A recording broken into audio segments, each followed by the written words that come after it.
Story. एक दिल छू लेने वाली कहानी।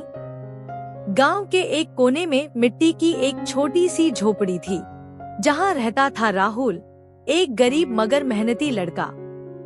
उसके पिता अब इस दुनिया में नहीं थे और माँ लोगों के घरों में काम करके 2 वक्त की रोटी जुटाती थी। राहुल खुद भी स्कूल के बाद चाय की दुकान पर काम करता था ताकि घर में थोड़ा सहारा दे सके। राहुल के पास ज्यादा कुछ नहीं था, न अच्छे कपड़े, न मोबाइल फोन और न कोई बड़े सपने दिखाने वाला माहौल। लेकिन उसके अंदर एक चीज थी जो बहुतों के पास नहीं होती, जुनून। वो हर दिन स्कूल में सबसे आगे रहने की कोशिश करता, हर सवाल का जवाब ढूंढता और किताबों से दोस्ती कर ली थी। एक दिन स्कूल में घोषणा हुई कि गर्मियों की छुट्टियों में शहर से कुछ बच्चे गांव आकर ग्राम जीवन प्रोजेक्ट पर काम करेंगे।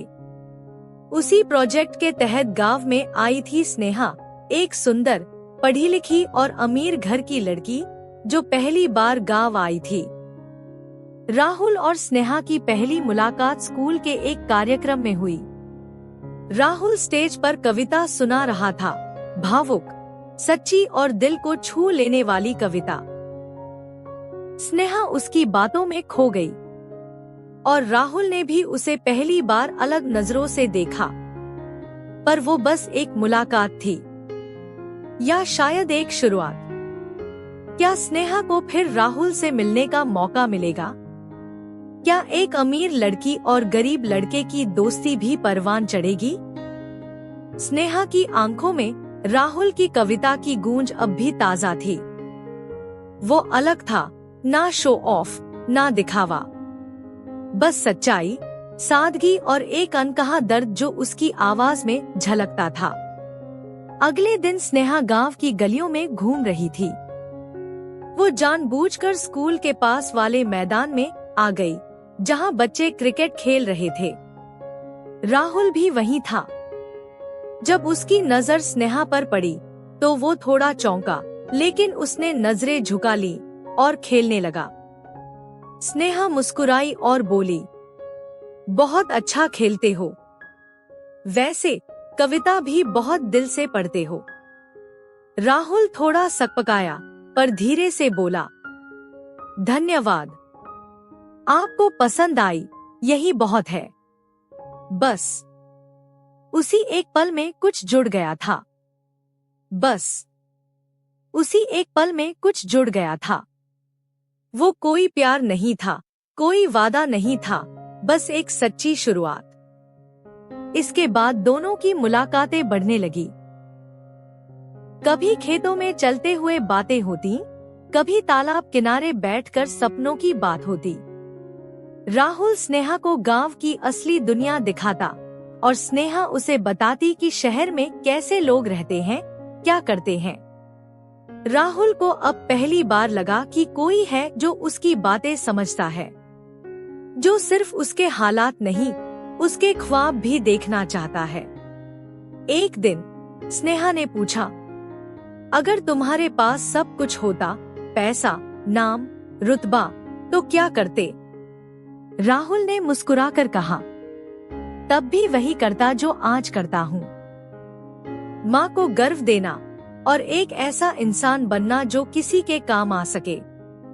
स्नेहा की आंखें भर आईं और शायद उसी पल उसके दिल में कुछ और भी भर गया। लेकिन इस रिश्ते को अब गांव वालों की नजर लगने वाली थी। क्या गांव का समाज इस दोस्ती को स्वीकार करेगा? क्या राहुल की गरीबी स्नेहा की अमीरी के आगे हार जाएगी? स्नेहा और राहुल की दोस्ती अब गांव में चर्चा का विषय बन चुकी थी। लोग चुपचाप बातें करने लगे थे। अमीर बाप की बेटी उस चाय वाले लड़के से मिलती है, बिल्कुल बेशर्मी है ये। एक दिन गांव के सरपंच ने राहुल को बुलवाया। सख्त आवाज में कहा, तू जानता है ना वो कौन है? शहर के बड़े अफसर की बेटी, अपनी औकात में रह। राहुल ने सिर झुकाया, लेकिन कुछ बोला नहीं। वो जानता था कि हालात उसके खिलाफ हैं। लेकिन उसने दिल से कोई गलत काम नहीं किया था। उधर स्नेहा के नाना नानी को भी खबर मिल चुकी थी। उन्होंने गुस्से में उसे डांटा, गांव घूमने आई हो या इस मिट्टी में मिलाने। स्नेहा ने पहली बार घरवालों के सामने अपनी बात रखी। राहुल गरीब हो सकता है, लेकिन आपसे ज्यादा इज्जत करना जानता है। वो कभी कोई हद पार नहीं करता। क्या दोस्ती करने के लिए पैसे जरूरी हैं? उनके लिए ये शब्द बगावत जैसे थे। उसी दिन स्नेहा को जबरन वापस शहर भेज दिया गया। राहुल को उस शाम बहुत तलाशा स्नेहा ने, लेकिन न कोई खत, न कोई अलविदा। वो बस एक याद बनकर रह गई। राहुल हर रोज उसी तालाब किनारे जाकर बैठता, जहां कभी उसने स्नेहा के साथ सपनों की बात की थी। लेकिन स्नेहा ने हार नहीं मानी थी। शहर से उसने राहुल के लिए एक चिट्ठी भेजी थी, जिसमें लिखा था, राहुल, ये वक्त हमारा इम्तिहान है। तुम टूटना मत। तुम्हें मेरा नहीं, अपनी तकदीर को जीतना है। जब एक गरीब लड़का मेहनत से उड़ान भरता है, तो वो सबसे ऊंचा जाता है। मैं इंतजार करूंगी तुम्हारे उस दिन का, जब तुम खुद पर गर्व कर सकोगे। राहुल ने उस चिट्ठी को सीने से लगा लिया। अब उसके पास एक ही रास्ता था, सपनों को सच करना। क्या राहुल वाकई अपनी तकदीर बदल पाएगा? क्या उसकी मेहनत उसे फिर स्नेहा से मिलवा पाएगी? स्नेहा के जाने के बाद राहुल की दुनिया जैसे ठहर गई थी। लेकिन उसकी चिट्ठी ने एक चिंगारी जला दी थी, उम्मीद की चिंगारी। राहुल ने तय कर लिया था कि अब वो सिर्फ जिंदगी जिएगा नहीं, कुछ बनकर दिखाएगा। सुबह स्कूल, दोपहर में चाय की दुकान, रात को पढ़ाई। कभी नींद की कुर्बानी, कभी भूख की। गांव वालों की ताने, हालात की मार, लेकिन राहुल हर दिन मजबूत होता गया। पढ़ाई खत्म होते होते उसने स्कॉलरशिप के लिए परीक्षा दी और उसे शहर की एक बड़ी यूनिवर्सिटी में दाखिला मिल गया। गांव वालों को यकीन नहीं हुआ, लेकिन राहुल ने ये सच कर दिखाया। अब राहुल शहर में था, उसी शहर में जहां स्नेहा रहती थी। लेकिन उसने उसे खोजने की कोशिश नहीं की। वो जानता था कि सच्चा प्यार इंतजार करता है और सबसे पहले खुद को साबित करना होता है। कॉलेज में राहुल की मेहनत सबकी नजरों में आने लगी। उसे हर साल स्कॉलरशिप मिलती, कॉलेज टॉप करता और पार्ट टाइम जॉब से खर्च चलाता। कभी कभी जब बहुत थक जाता तो स्नेहा की चिट्ठी पढ़ लेता और फिर नई ताकत मिल जाती। 4 साल बाद राहुल अब एक सफल सॉफ्टवेयर इंजीनियर था।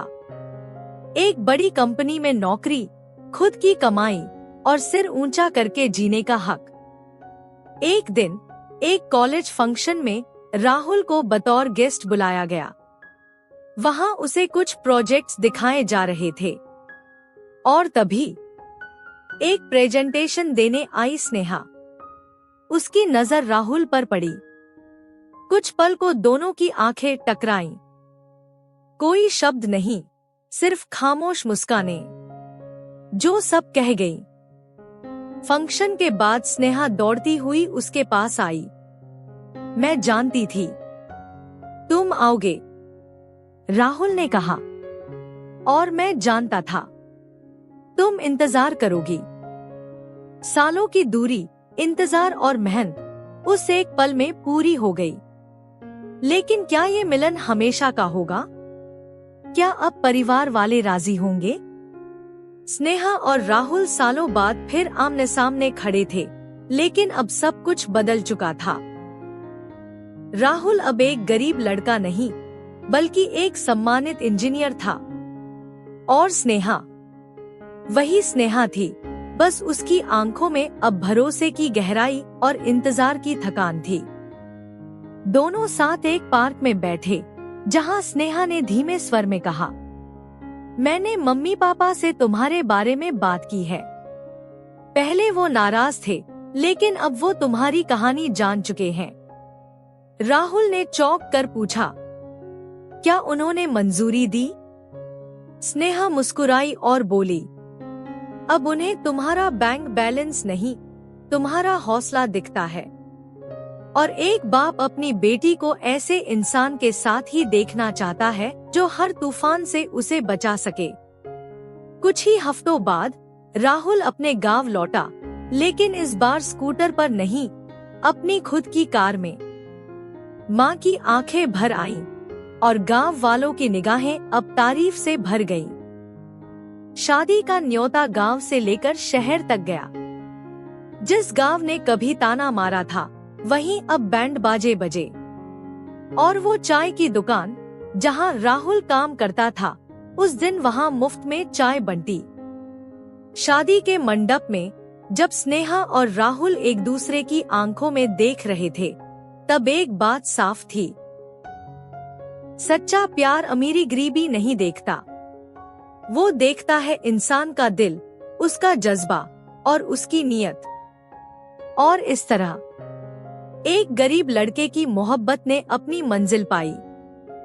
क्योंकि जब इरादे सच्चे हों, तो खुदा भी मिलन की कहानी लिखता है।